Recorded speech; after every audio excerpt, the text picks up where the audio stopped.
अब हमारे साथ 361 की प्रेसिडेंट अनु जैन जुड़ी हैं। आइए उनसे समझते हैं कि मौजूदा बाजार में उनकी क्या रणनीति है।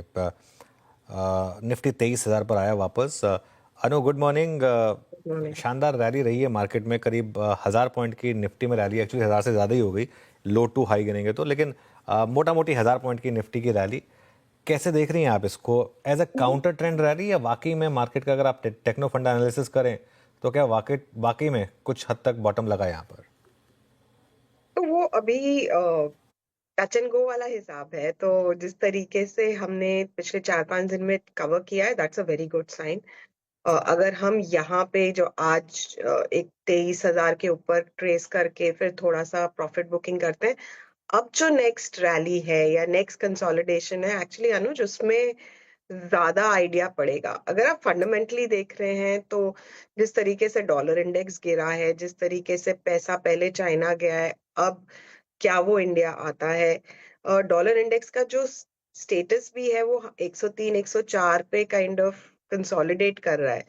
अगर ये 101 की तरफ बढ़ा तो आई थिंक हमारा निफ्टी डेफिनेटली फ्लो लेगा। हमने एक दिन देखा था कि वो फ्लोज आए थे, तो वो एक होप बनी थी। अब वो अगले यहाँ से 31 मार्च तक अगर ऐसे 2-3 दिन भी और आ जाएंगे तो कॉन्फिडेंस बढ़ जाएगा। अगर आप वैसे देखें तो जिस तरीके से हम गिरे थे 21,800 तक और एक पुल बैक रैली बनती है, तो वो पुल बैक रैली का जो टॉप एंड था वो 23, एक्चुअली एग्जैक्टली वही है जो आज का हाई था 2380। Now 2380 was very vital. वो क्रॉस करता तो obviously next parameters technically would be 23,200 and 23,400, but उसकी probability थोड़ी low लग रही थी। And given the way that it's giving up right now, I won't be surprised आप 22,700 तक वापस चले जाओ। Now, do you fall to 22,700? Do you fall to 22,400? Which are the next two supports? वो बहुत इंपॉर्टेंट आएगा। और वो जोन क्या बनता है। अब हम 22,400 से 23,000 अगर ट्रेड करते हैं, which is upper level then what we traded over the last 4-5 months, I think वो एक बहुत अच्छा साइन होगा कि bottom is made. And I think Nifty पे ये अर्निंग्स का सीजन 15 दिन में है, जहाँ पे अगर आप लगभग 1200-1220 का एक कंसेंसस व्यू लेते हो कि ईपीएस है, तो 18 साढ़े 18 टाइम फॉरवर्ड के ऊपर आप रीजनेबली प्राइस्ड हो। जबकि आपका जो मिड कैप्स है वो अभी भी 1 स्टैंडर्ड डिविएशन फ्रॉम नॉर्मल और लॉन्ग टर्म एवरेजेस है। तो आई थिंक वो एक डिविएशन होगा कि निफ्टी शायद ना गिरे, बड़ा रेंज बाउंड रहे, और आपका मिड कैप स्मॉल कैप खास करके कुछ जो काफी कवर किए, they may again go back to it. But what was a positive thing and which is what I am taking is, आपके कल सीपीएससी इंडेक्स ने ब्रेकआउट दिया है, and I would watch that. Breakout देने के बाद it can go down 3-4%, but वो एक काफी वीक इंडेक्स था, उसने पहली बार कल ब्रेकआउट दिया है। वो बॉटम में किस तरीके से ट्रेड करता है, that would be important also. Given with that, I know I am going very long, but how the defence stocks do, because world over defence में रैली है, do we follow it up? And हमारे defence के stocks ज्यादातर PSU side पे हैं। तो linking all of those, these are the things to watch out for the next 2 weeks, which would give you an indication. नहीं, बिल्कुल। खैर, आज का हाई भी जैसा आपने बोला 23,080 ही था, और अब वहाँ से हम 100 पॉइंट, 23,070 था, वहाँ से अब हम 100 पॉइंट फिसल चुके हैं निफ्टी पर, और बैंक निफ्टी पर भी, मिड कैप पर भी अब फिसल रहे हैं। अब देखते हैं ये वो जो सपोर्ट जोन है वहाँ पर आता है या नहीं। 22,850 से 22,900 का वो सपोर्ट जोन था, जहाँ पर हमने बात की थी कि वहाँ अगर मिले तो फिर शायद एक आपको जोन होगा फ्रेश एंट्री का। खैर, एनीवे, एक बार मन्नापुरम का इंट्राडे चार्ट लेकर आइए और मैं आपको बताता हूँ क्यों मैं इसकी बात कर रहा हूँ। क्योंकि बहुत ज़रूरी होता है लोगों को हैंड होल्ड करना और ये बताना कि प्रॉफिट, ना सिर्फ एक ट्रेड लेना बल्कि प्रॉफिट कहाँ बुक करना है। आज सुबह हमने बात की थी मन्नापुरम में कि आज की रैली में प्रॉफिट बुक करिए, आज की रैली को मत चेज़ करिए। आज शेयर में खबर के साथ एक टॉप बन सकता है। 220 से 225 की हमने बात की थी कि यहाँ पर एक नियर टर्म पीक यहाँ पर शेयर में बनेगा, और 3 दिन पहले हमने इसको जब बिग स्टॉक में लिया था तब वो 200 रुपये पे था, और वहाँ से अब 220 रुपये के करीब की रैली हुई। आज बैंक से भी बाहर आया था। आज इसमें फंसने की गलती मत करिएगा, स्पेशली जब वो ऊपर खुले तो। और अब देखिए डे लो पर आ गया मन्नापुरम फाइनेंस।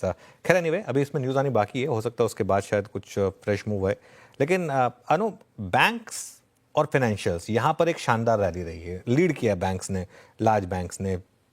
यहाँ पर अब आपका क्या व्यू होगा, खासतौर से बैंक निफ्टी पर? देखिए वो 50,000 का लेवल उसके लिए भी एक बहुत काफी स्ट्रॉन्ग रेजिस्टेंस था।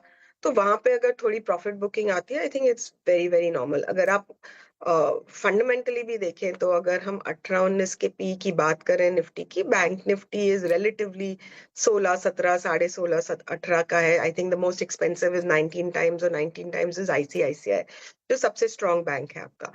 तो fundamentally and technically I think that is going to outperform. Plus अगर हमारे पास एक रेट कट भी आता है इस पूरे कैलेंडर ईयर में, तो I think that is a great sign कि इसमें लिक्विडिटी मेजर्स आरबीआई ने ले लिए हैं। अगर एक रेट कट और आता है तो this would be positive for the sector.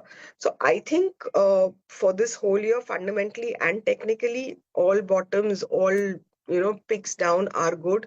We've seen some of the NBFCs really outperform, whether it is for reasons of news जैसे आप बोल रहे थे मनप्पुरम में, या whether it is Bajaj Finance जो काफी सालों से नहीं चला था।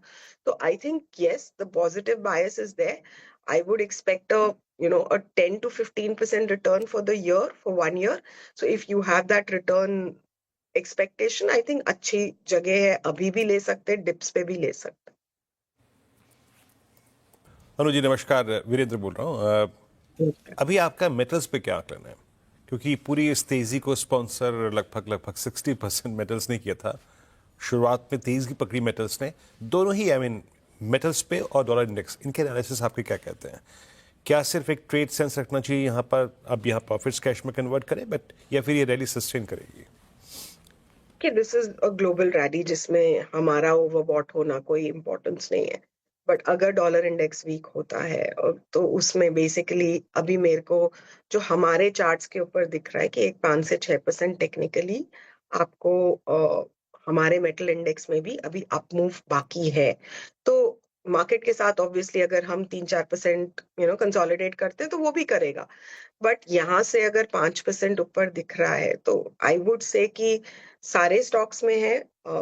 चार्ट्स वाइज जो हमारी टीम ने देखा है वो हिंडाल्को का चार्ट बहुत इंटरेस्टिंग लग रहा है कि वो बेसिकली अगर बाय चांस आपको 660-65 मिले तो वो बहुत अच्छा लेवल है एक्यूमुलेट करने का।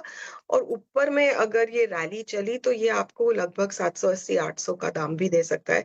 1-1.5 साल का व्यू है तो वो my chartist is even more bullish about it than that level, but I think वो एक world situation के ऊपर है। but उसका manifestation अगर आप देखेंगे तो will be automatically opposite on the auto, because cost बढ़ेगी, sales already weak है।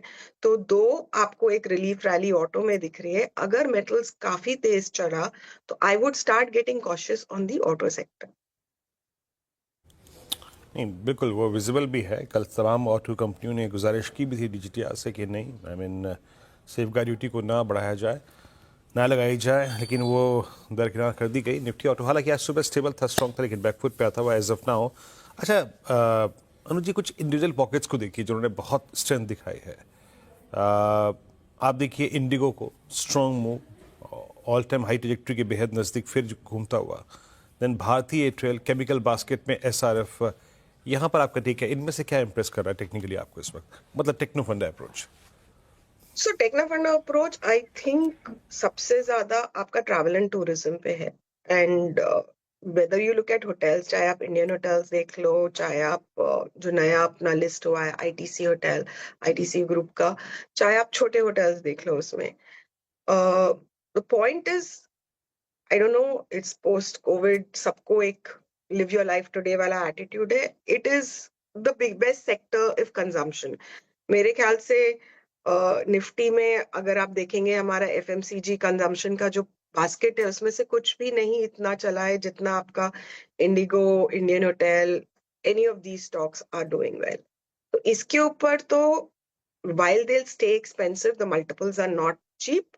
I think anything which is a drop, any consolidation are points to get in for at least, I would say 2 years.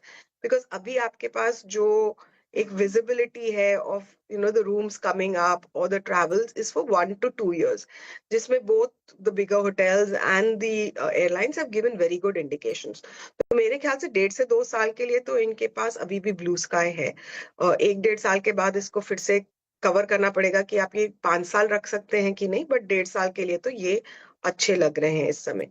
Which was the other stock you had asked me?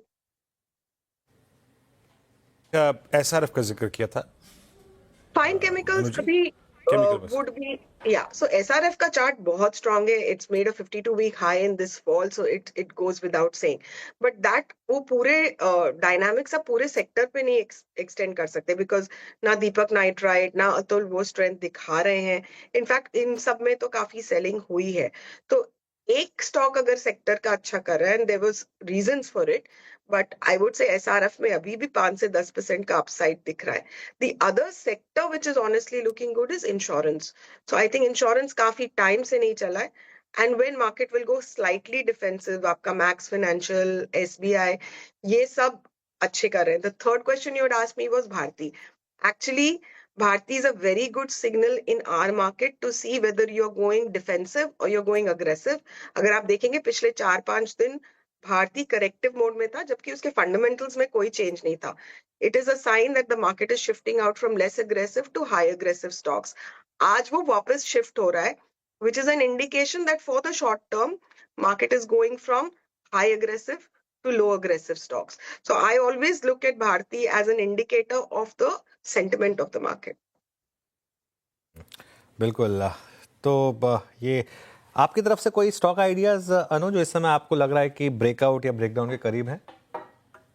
I would look at hotel stocks. I think quarter results will be very good for them. And technically also they are very strong.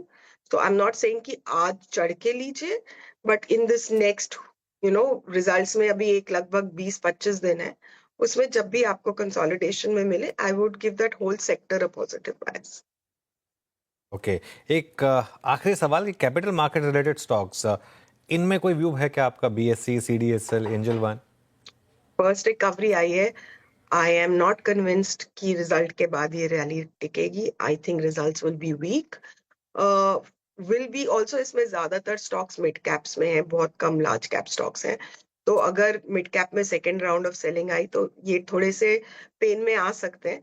Not to से कि कोई बहुत negative बायस है, but I would से इसमें corrective mode है, so I would look at much lower levels to get into. Okay Anuj ji, बहुत बहुत शुक्रिया, आप इस कार्यक्रम में शामिल हुई और सभी सेक्टर्स पे, इंडस्ट्रीज पे, स्टॉक्स पे अपनी राय रखी आपने. बहुत बहुत शुक्रिया मैम इस कार्यक्रम में शामिल होने के लिए.